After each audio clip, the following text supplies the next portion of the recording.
अच्छा मधु जी, एक बहुत बड़ी मार्केट की पेन रही थी एफआईआई की सेलिंग, और उसमें काफ़ी कुछ शायद फैक्टर था, इवन एचडीएफसी बैंक की अंडर परफॉर्मेंस। क्या साइन बन रहा है कि वो दोनों के दोनों अब बस थोड़े से वहां पर भी रिवर्सल आ रहे हैं? मुझे लगता है आएगा अनुज। मुझे लगता है कि अल्टीमेटली फॉरेन की ना काफी सेलिंग हुई है। मतलब आप देखो कि ये 1.5 महीना, मुझे कोई भी 1.5 महीना ऐसा याद नहीं है कि 1.5 महीने के अंदर ऐसा करीब 1.5 लाख करोड़ का सेलिंग हो गया फॉरेनर का रफली, राइट। सो मुझे लगता है कि कहीं ना कहीं ये अबेट करेगा, जो हमने छोटा मोटा रिवर्सल देखा भी है। और जैसे ही कॉर्पोरेट अर्निंग दिखना चालू होगी ना, ऑब्वियसली इसका थोड़ा रिवर्सल आना चाहिए। बट इन सब में अनुज मेरे भाई, सबसे बड़ा जो मूड पॉइंट है, इंडिया का जो रिटेल इन्वेस्टर का रेजिलियंस जो रहा है, 4 करोड़ डीमेट अकाउंट के 18 करोड़ डीमेट अकाउंट हो गए, 25,000 करोड़ रुपए अभी भी महीने का एसआईपी आ रहा है। और हमने क्या क्या नहीं देख लिया अनुज। हमने यूएस इलेक्शन देख लिया, हमने इंडिया इलेक्शन देख लिया जिसका आउटकम उतना अच्छा नहीं था जितना मार्केट सोच रहा था। हमने महाराष्ट्र और हरियाणा के इलेक्शन का नर्वसनेस देख लिया। हमने वॉर्स देख लिए, एक नहीं 3 वॉर्स देख लिए दुनिया में लास्ट 18 महीने के अंदर भी। और फिर भी आप देखो, एक जो निफ्टी ने लो बनाया था 7,500 का कोविड के टाइम पे, वहां 7,500 का 26,000 हुआ, और 26,000 का अभी भी अपन 24,000 के ऊपर है, जहां पे पूरे सब ये इवेंट होकर चले गए। तो मार्केट ने एक एक्स्ट्रॉर्डिनरी रेजिलियंस दिखाया है, and that according to me in spite of foreign selling हमने ये अचीव किया है, राइट। तो डोमेस्टिक का रेजिलियंस और पार्टिसिपेशन में मुझे कोई डाउट नहीं लगता है अनुज। और इसीलिए मैं बोल रहा हूँ, बाजार का 500,000 पॉइंट का निफ्टी का ऊपर नीचे ना मेरा सब्जेक्ट है, ना मैं उसमें ज्यादा टाइम लगाता हूँ कि कहाँ जा रहे हैं वो। पर मुझे ये कॉन्फिडेंस है कि मार्केट में कोई बड़ी तरीके का कोई बड़ी दिक्कत नहीं है। एंड इसीलिए हम कभी भी कोई करेक्शन होता है तो बॉटम अप जो आइडिया है वो जाके खरीद सकते हैं, बिकॉज ब्रॉडर मार्केट कंस्ट्रक्ट मेरे हिसाब से पॉजिटिव है। अच्छा मधु जी, आपने पासिंग में कहा कि लिकर स्टॉक पर आप काफ़ी बुलिश हैं। मुझे पता है आपके काफ़ी इन्वेस्टमेंट्स रहे हैं यहाँ पर, और यहाँ पर कुछ ऐसे प्रमोटर्स हैं जिनको मैं भी पर्सनली मिला हूँ, और मैं जानता हूँ कि कितने अच्छे वो इंसान है और कितना लोगों की हेल्प करते हैं। लेकिन एज अ थीम आप इतना पॉजिटिव क्यों हैं? इस पर अगर एक थोड़ी सी बात हो जाए तो। अनुज मैं बोलूं आपको ना, देखिए पहले हम ना पूरा डेटा की बात करते हैं। तो लिकर इंडस्ट्री इंडिया में अपने 140 करोड़ लोग हैं, तो एक तो पक्का है कि इसमें पोटेंशियल भयंकर है। आप दुख में भी पियोगे, सुख में भी पियोगे। तो liquor is drinking is a way of life now, we can't help it, right. अब हमने बहुत काम किया अनुज इसके ऊपर। तो हमने चाइना की इंडस्ट्री को एनालाइज किया, तो वहां की जो सबसे बड़ी कंपनी है मोटाई, वो $15 बिलियन का प्रॉफिट है अनुज। पर आई रिपीट, $15 बिलियन का प्रॉफिट एक कंपनी का है।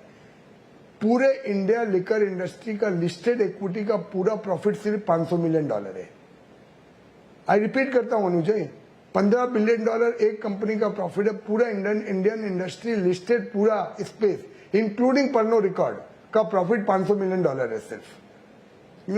हमारी पॉपुलेशन अभी चाइना से इक्वल हो गई है, यंगर पॉपुलेशन चाइना से बेटर है। तो लॉजिकली हमारा कंजम्पशन और इंडस्ट्री का प्रोस्पेक्ट चाइना से ज्यादा बेटर होना चाहिए। That is point number 1। पर हमने फिर एनालाइज किया कि ये क्यों है।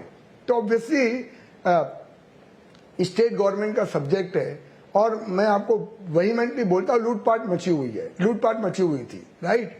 तो अगर आप यूपी का एक्साइज कलेक्शन देखोगे अनुज, तो 2012 में सिर्फ 8,000 करोड़ था, 2017 में योगी गवर्नमेंट के आने के पहले 17,000 करोड़ था, और लास्ट ईयर 50,000 करोड़ है। आप देख सकते हो कितना बड़ा जंप है। मतलब ये 5% हुआ करता था यूपी के बजट का रेवेन्यू का, वो अभी 10.5% है। तो मेरा ये मानना है कि हम जिस तरीके के डिजिटाइज वर्ल्ड में जी रहे हैं, इसमें ये लेवल ऑफ करप्शन और इंडिस्क्रिपेंसी पॉसिबल ही नहीं है। आप देखो आंध्र प्रदेश ने आते साथ क्या किया है चंद्रबाबू नायडू ने, वो भी पूरा ओपन कर रहे हैं कि उनको पता है कि ये एक सेक्टर काफी सिग्निफिकेंटली कंट्रीब्यूट कर सकता है टू स्टेट रेवेन्यू, राइट। और ये प्रेशर दूसरे स्टेट्स में जहां अभी भी इनएफिशिएंसीज है, ये दूसरे स्टेट्स में रिप्लिकेट होगा। और जैसे ये रिप्लिकेट होगा, जो ऑर्गेनाइज्ड कंपनीज है अनुज, वो ऑर्गेनाइज्ड कंपनीज का मार्केट शेयर और प्रॉफिटेबिलिटी बढ़ेगा, जो अभी अपन ने देखा है चाइना में होते हुए, राइट। तो मेरा तो अनुज ये बहुत बड़ा कॉल है। मतलब मैं तो I have taken this call from a 5-10 year perspective. I may buy और सेल शेयर्स, बट मुझे लगता है ये बड़ा सेक्टर कॉल है मेरा। And we continue to be bullish और we continue to have add more perspective to our conviction ये सेक्टर में। बिल्कुल। अच्छा, वीरू भी सवाल लेना चाहते हैं आपसे। वैसे खैर इस सेक्टर की आपने बात की, आप और मैं कब कंट्रीब्यूट कर रहे हैं इसमें मधु भाई? आप जब बोलोगे Anuj. Veeru, it's always pleasure meeting you in person. नहीं बिल्कुल। वीरू के पास एक सवाल है। मधु जी ने जो बात कही ना कि सुख में भी और दुख में भी, तो ये सुन के काफ़ी सारे लोग जो थे वो न्यूज़ रूम में हंसने लगे। मैं भी इस मधु जी मंत्रणा को सुन रहा था। कभी कभी दो लोगों की बातचीत को, गुफ्तगू को सुनना बहुत अच्छा होता है। पर मेरे जहन में एक सवाल आया, तो मैंने कहा चलिए इस बातचीत में कूदता हूँ। आपने क्योंकि इस गवर्नमेंट और स्पेशली इन 2 स्टेट्स की विनिंग के बाद इनकी लीडरशिप और इनके कन्विक्शन को जो स्ट्रेंथ मिलेगी, उस मद्देनज़र मधु जी आपका डिफेंस पे व्यू क्या है, रेलवेज पे व्यू क्या है? एक तरफा रैली थी जुलाई 2024 तक, लेकिन वो जून के मैंडेट के बाद कोलैप्स हुई। अब इन 2 स्पेस पे व्यू क्या है आपका? दोस्त ऐसा है वीरू कि ये ना यहाँ पे थोड़ा यूफोरिक वैल्यूएशन हो गए थे। I am sure you will also agree with me. और एक ऑर्डरली करेक्शन जरूरी था। ये सेक्टर में टेलविंड बहुत अच्छा है, रेलवे में और डिफेंस में भी। तो मैं तो बहुत वोकल था आपके चैनल में। मैंने आके बोला कि मैंने मेरे पीएससी स्टॉक्स में प्रॉफिट बुक किया है और ये 2 सेक्टर में मुझे पर्टिकुलरली यूफोरिक लगता है। कहीं कहीं पे वैल्यूएशन मुझे लगता है post this correction upon bottom up basis पे देख सकते हैं। यहाँ पे विनर्स मिलेंगे अपने को। मेरा सेक्टर के ऊपर कोई व्यू नहीं है। मैं ये नहीं बोलूंगा कि आप डिफेंस सेक्टर जाके खरीद लो या पूरा रेलवे सेक्टर जाके खरीद लो, पर जहां पे डीपर करेक्शन हुआ है इंडिविजुअल कंपनीज में, दोनों सेक्टर में पैसा बन सकता है। अच्छा, ओके। अच्छा मधु जी, एक और चीज़, मतलब पोस्ट कोविड हिंदुस्तानियों के जो डीएनए में एक चीज़ आ गई है ना, खून में, वो है ट्रैवल, टूरिज्म। आज हम किसी डेस्टिनेशन पे चले जाएं, क्या भीड़ होती है। इंडिगो को देखिए, आप इंडियन होटल्स को देखिए, इनके अर्निंग्स को देखिए, 2030 को लेकर जो विजन रख रहे हैं। आप इस स्पेस पे अभी बैट कर रहे हैं, इन नंबर्स पे भी, इन प्राइसेस पे भी। वीरू मैं इसमें एक चीज़ जोड़ूंगा। वीरू सॉरी, मैं आप इसमें एक चीज़ जोड़ूंगा। मधु भाई, मैं एक चीज़ जोड़ूंगा। मधु जी इसके सबसे बड़े एग्जाम्पल हैं ट्रैवल के लिए, टूरिज्म एंड ट्रैवल के लिए। काफ़ी रिसेंटली उन्होंने भी ट्रैवल किया है। सॉरी मधु जी, सवाल का जवाब, वीरू के सवाल का जवाब। बिल्कुल, एकदम मैं पूरी तरह से सहमत हूँ वीरू से। आई थिंक ये एक अच्छा हाई पोटेंशियल सेक्टर है।